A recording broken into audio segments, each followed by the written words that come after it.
বিনিময় আল্লাহ তাআলা নিজ হাতে দিবেন। মানুষ যে এই ইবাদত করবে তার বিনিময় আল্লাহ তাআলা কোনো ফেরেশতার মাধ্যমে দিতে বলবেন না।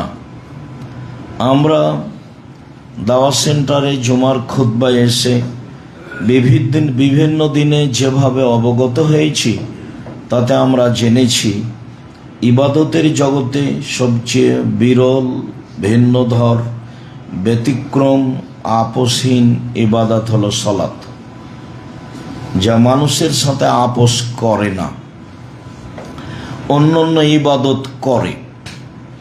যেমন রমজান মাসের সিয়াম, ফরজ সিয়াম, আপনার শরীরটা আজকে ভালো যাচ্ছে না, ছেড়ে দেন, পরে করবেন।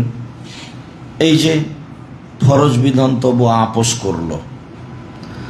জাকাত একটা ফরজ বিধান, তো আপনি মনে করছেন 2 মাস আগেই দিব, কিছু অসহায় মানুষকে দেন, 20 দিন পরে দিব, দেন, একটা ফরজ বিধান। হজ একটা ফরজ বিধান, বিভিন্ন কারণে ভাবছেন যে এবছর অনুকূলে হচ্ছে না, সামনের বছর যাব, ঠিক আছে যান, ইনশাল্লাহ যান, সমস্যা নেই। কিন্তু এমন আপোষ সালাতের সাথে চলে না। সালাত এমন একটি ইবাদত যা মানুষের সাথে আপোষ করে না।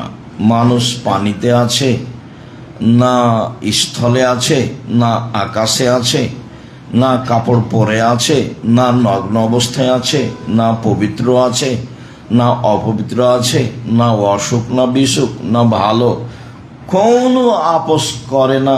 এমন একটা ইবাদত, তার নাম সালাত।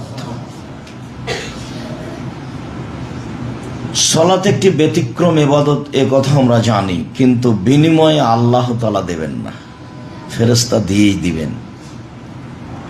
ইবাদতের জগতে সবচেয়ে শক্তিশালী, ক্ষমতাধর, পাওয়ারফুল ইবাদত হলো দান। একটা থেকে আরেকটা ঘটাতে পারেই এমন একটা ইবাদত, একটা থেকে আরেকটা ঘটাতে পারে।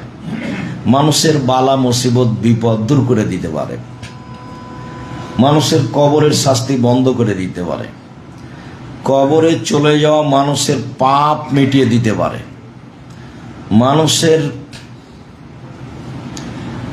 আল্লাহর প্রতি, মানুষের উপরে আল্লাহর অসন্তুষ্টি ছিল, আল্লাহর সন্তুষ্টি চলে আসতে পারে, চলে আসে। আবার বিচারের মাঠে দলিল হিসাবে আসবে, আবার বিচারের মাঠে ছায়া হিসেবে আসবে।